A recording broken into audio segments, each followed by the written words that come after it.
हर खबर हरियाणा से किसान नेता राकेश टिकैत की एक्सक्लूसिव बातचीत। कहा मांगे पूरी होने तक आंदोलन रहेगा जारी।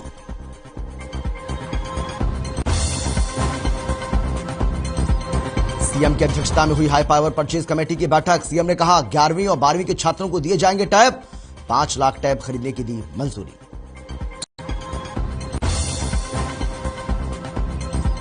कांग्रेस महासचिव रणदीप सुरजेवाला का सरकार पर निशाना। कहा सरकार ने भर्ती घोटालों को किया नजरअंदाज। एचपीएससी और एचएसएससी के पुनर्गठन की उठाई मांग। एचपीएससी मामले में एचसीएस अनिल नागर समेत 3 आरोपियों की कोर्ट में हुई पेशी। विजिलेंस कोर्ट ने आरोपियों को भेजा हिरासत में। 26 नवंबर को होगी मामले की अगली सुनवाई।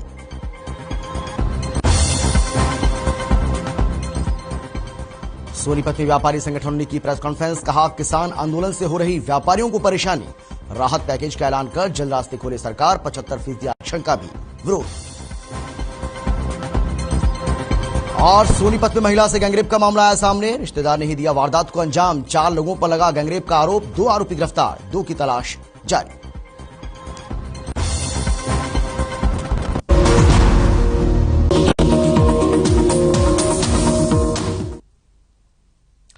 नमस्कार, आप देख रहे हैं हर खबर हरियाणा और आपके साथ मैं हूं अमित शर्मा। वक्त है रात का रिपोर्टर का, तो चलिए शुरुआत करते हैं।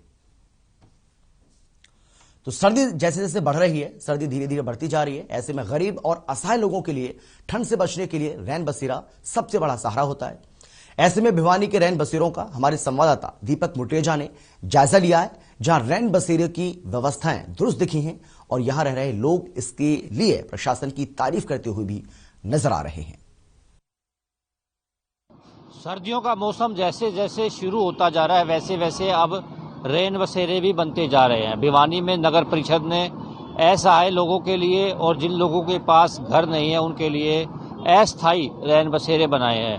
इस प्रकार से आप देख सकते हैं इस टेंट के अंदर ये रैन बसेरा बनाया है। हालांकि रात का समय हो चुका है। रात के समय में जो लोग यहाँ पर आ रहे हैं, जिन लोगों का कोई आसरा नहीं है, तो उन्हें इस रैन बसेरे के अंदर रखा जाएगा। हालांकि नगर परिषद ने एक चौकीदार को भी यहाँ रखा है और जो कुछ लोग भी यहाँ पर आए हुए हैं ताकि सर्दी से वो लोग बचाव कर सके, क्योंकि हर दिन हर समय सर्दियों में आंकड़े आते हैं कि सर्दी के कारण काफ़ी लोगों की मौत भी हो जाती है।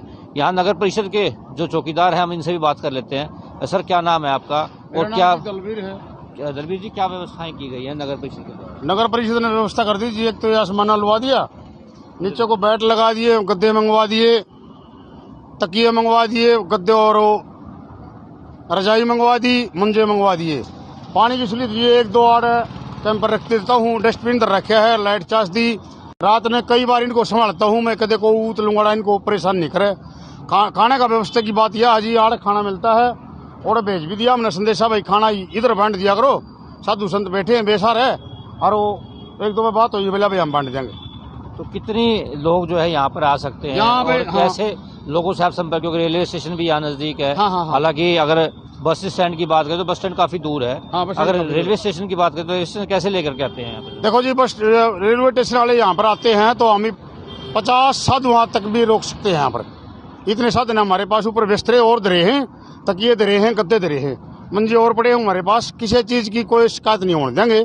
दलवीर जी, अगर आइडेंटिफिकेशन की बात करें तो ये लोग जो आते हैं, क्या इनका कोई प्रूफ भी आप लोग लेते हो? आप जब संदेश भेजेंगे दफ्तर कहा था, मतलब एक रजिस्ट्री देंगे तेरे को, जो यहाँ पर रात में रहता है उसकी सारी वो लिखी जाती, डाटा कार्ड लिखवा जाता है, आधार कार्ड, पैन कार्ड, कहाँ रहने वाला है, साधु है, संत है, कौन है, यात्री है, दुखी है, सुखी है, सबके पते कल से शुरू हो जाते हैं। बिल्कुल बिल्कुल, क्योंकि होना भी चाहिए, क्योंकि कहीं ऐसा ना हो कि कोई बदमाश जो है यार किसी की दुर्घटना हो जाए, जी समस्या नहीं हो जाए। बिल्कुल, काफी आप देख सकते हैं जिस प्रकार से यहाँ जो है कुछ संत यहाँ लेटे भी हुए हैं। हालांकि सर्दी का मौसम है, जिस प्रकार से गद्दे और रजैया भी यहाँ पर दी गई हैं।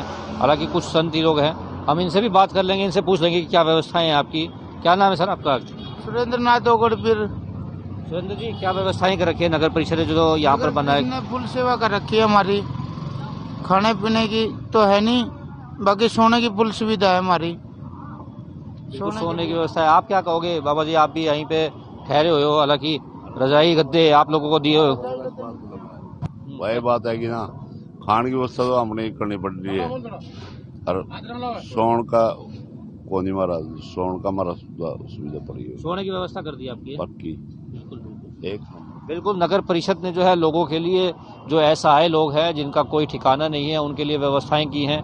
उनके लिए रहने की व्यवस्था इन लोगों ने कर दी। हालांकि रात के समय अगर किसी को सर्दी होती है तो बिल्कुल रेलवे स्टेशन के पास ही ये शमियाना लगाया गया। हालांकि फिलहाल तो 10 लोगों की व्यवस्था यहाँ पर की गई है, लेकिन कहा जा रहा है कि 70 लोगों के लिए बिस्तर नगर परिषद के अंदर मौजूद है। अगर कोई व्यक्ति और भी आता है तो उसकी व्यवस्थाएं भी की जाती हैं। बाबा जी, आपसे पूछ लेते हैं, कैसी व्यवस्थाएं हैं? व्यवस्था तो बढ़िया, भोजन तो नहीं। अच्छा, रहने की व्यवस्था रखी है? रहने की व्यवस्था बढ़िया, भोजन। बिल्कुल, जिस प्रकार से लोगों का यही कहना है कि रहने की व्यवस्थाएं प्रॉपर तरीके से नगर परिषद के द्वारा की गई है। हर खबर हरियाणा के लिए भिवानी से दीपक गुलेरिया। और चलिए अब बात करते हैं फरीदाबाद के मोहिना रोड की, जहां रात के अंधेरे में लोगों को गुजरना पड़ता है। यहां रोड पर स्ट्रीट लाइटों की कोई व्यवस्था नहीं है।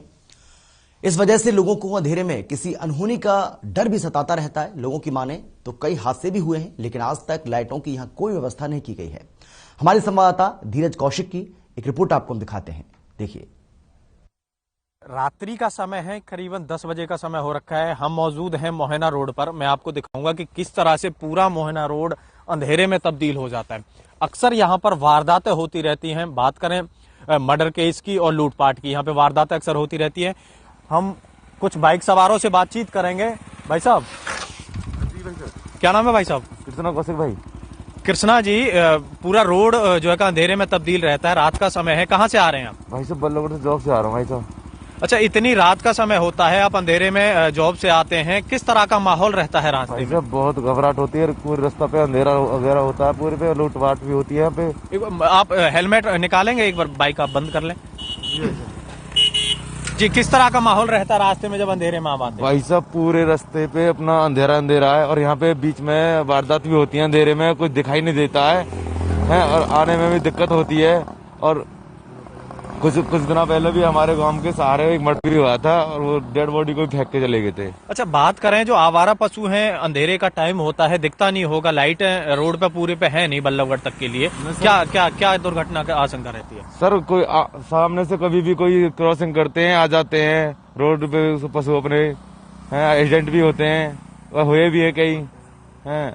और हम तो सरकार से ये अपील करेंगे, लाइट वाइट का इंतजाम करें। बिल्कुल, लाइट का इंतजाम किया जाए। सर, आपका क्या नाम है? सर, मेरा नाम कन्हैया कौशिक है। कन्हैया जी, अंधेरे में तब्दील रहता है पूरा रास्ता, अब रात को जॉब करके आ रहे हैं, किस तरह डर के साए में घर तक पहुंचते हैं? बात ऐसी है जी, हम डर के साए में पहुंचते हैं, आवारा पशु डोलते हैं, कई बार हमारी बाइक के आगे आ जाते हैं और हम बड़ी मुश्किल से अपना बचाव कर पाते हैं।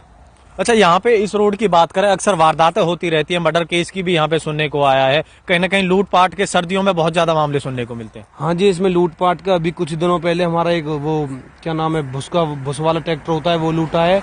और कुछ ही दिनों पहले हमारे गाँव की फिरकी पे एक डेड बॉडी मिली थी, मार के फेंक गए थे। सरकार से मैं अपील करता हूँ कि जल्द से जल्द लाइट लगवाए। बिल्कुल, कहीं ना कहीं डर के साए में जो ग्रामीण हैं वो अपनी जॉब करने जाते हैं, सर्दियों के समय में वारदात का बहुत ज्यादा अंजाम होने का डर रहता है। कहीं ना कहीं आवारा पशु भी यहाँ पे दुर्घटना का एक सबब बनते हैं, क्योंकि अंधेरे में दिखाई नहीं देता, कहीं ना कहीं से आवारा पशु रोड पे आ जाते हैं और दुर्घटना का सबब बनता है। और भी हम बातचीत करने के लिए,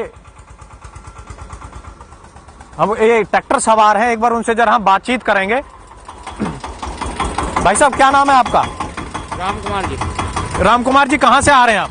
खेतों की जुताई करके आ रहा हूँ। राम कुमार जी, पूरा रास्ता बल्लभगढ़ तक की हम बात करें, अंधेरे में तब्दील है, कहीं भी कोई लाइटिंग की व्यवस्था नहीं है, मतलब कितना डर महसूस करते हैं आप रास्ते में चलते हैं? लाइटिंग की व्यवस्था की तो ऐसी बात है जी, इस रोड पे पूरे पे कहीं भी कोई लाइट नहीं है। रात के टाइम चलने में भी इस रोड पे डर लगता है, पता नहीं कब कहाँ से कोई आवारा पशु या कोई वैसे हो जाए। और तो और इस रोड पर बिना लाइट के कई बार वारदात भी हो चुकी हैं, चोरी की भी, डकैती की भी, और 1-2 बार तो मर्डर करके लोगों को यहाँ पर फेंका भी जा चुका है। अच्छा, आपके घर में कोई जॉब भी करते होंगे, रात के समय आते हैं, सर्दियों में बहुत ज्यादा दुर्घटना का संभावना बनी रहती है, जैसे सुनने में भी आता है यहाँ पे कभी कहीं पे डेड बॉडी फेंक दी, या फिर लूटपाट की भी, पनहेड़ा की बात करें, शमशान घाट पे लूटपाट की वारदातें सुनने को मिलती हैं। तो क्या सरकार से कुछ अपील करेंगे आप? सरकार से यही अपील है कि यहाँ पे लाइटों की व्यवस्था की जाए, जिससे कि डर का माहौल खत्म हो। शाम के टाइम हमारे घर के बाई चांस ड्यूटी पे से लेट हो जाते, तो जब तक वो घर नहीं आते, जब तक चिंता बनी ही रहती है कि वो कैसे नहीं आई। अच्छा, सरकार शहरों को तो जगमग बनाने में लगी हुई है, लेकिन कहीं ना कहीं ग्रामीण क्षेत्र भी पिछड़ा हुआ है। ये मेन मार्ग है जो बल्लभगढ़ तक जाता है। हजारों की तादाद में यहाँ से जो ग्रामीण है वो अपना जॉब के लिए शहर तक जाते हैं और रात को आते हैं। मतलब क्या कहेंगे आप ग्रामीणों के लिए? कुछ ना कुछ सरकार सोचने का विषय है ये तो जी सरकार को सोचना चाहिए कि ग्रामीणों के बारे में भी, कि ग्रामीण बहुत अधिक मात्रा में शहर की तरफ जाते हैं अपने रोजगार को लेकर, वहाँ पे ड्यूटी करने को लेकर। अगर यहाँ पर तरक्की की जाए तो उससे बेहतर सुविधा भी मिलेगी और लोगों का क्या कह रहे हैं दुर्घटना का वो कम भी होगा। बिल्कुल, कहीं ना कहीं सरकार के द्वारा लाइट व्यवस्था होने पर दुर्घटना में कमी आएगी और सरकार को सचेत होने की जरूरत है। जिस तरह से शहरों के गली कूचों को लाइट में किया जा रहा है, उसी तरह ग्रामीण लोगों के लिए भी कहीं ना कहीं इस सुविधा की व्यवस्था की जाए। गंगाराम जी, पूरा रोड अंधेरे में तब्दील है, आप जॉब करने के लिए जाते हैं, किस तरह का एक डर का माहौल आपके अंदर बना रहता है? डर का माहौल होता है, जैसे कोई भी जानवर आता है वो दिखाई भी नहीं देता। अगर लाइट वगैरह लग जाए तो बहुत अच्छा होगा। कहीं ना कहीं इस रोड पे वारदातें भी होती रहती हैं। मर्डर की वारदात की बात करें हम या लूटपाट भी बहुत ज्यादा इस रोड पे होती है। तो किस तरह डर में रहते हैं आप और किस तरह रोज का जो सफर है वो तय करते हैं? हमारा डेली का सफर है और कोई ना कोई यहाँ दुर्घटना होती रहती है तो उसमें डर तो लगता ही है। सरकार से क्या अपील करेंगे? जिस तरह से शहरों को जगमग किया जा रहा है लेकिन ग्रामीण क्षेत्रों पे भी ध्यान नहीं दिया जा रहा है। करीबन हजारों के लगभग ग्रामीण अपना जॉब के लिए शहर जाते हैं, उसके बावजूद सरकार ध्यान नहीं देती। सरकार से हम यही अपील करेंगे, जैसे शहरों को चमकाया जा रहा है ऐसे हमारे गाँव की तरफ भी विकास किया जाए। अंकल जी, आपका क्या नाम है? मूलचंद है। अंकल जी, अंधेरे में पूरा रास्ता है बल्लभगढ़ तक, बल्लभगढ़ से आप आए हैं, क्या महसूस करते हैं? किस तरह का एक डर आपके माइंड में सेट रहता है? डर तो होता ही है बाबूजी, बिल्कुल ही हो डर तो। मेरी 85 साल की उम्र है, हमें डर तो है ही, खतरा तो है ही है। तो इस रोड पे और भी वारदातें होती रहती हैं?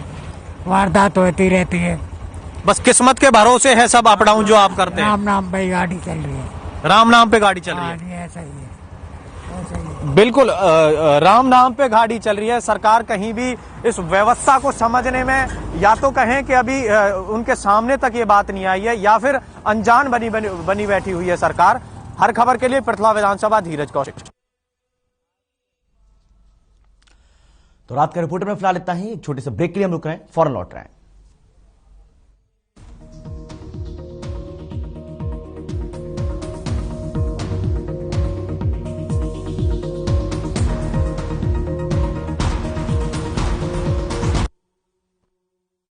निर्मा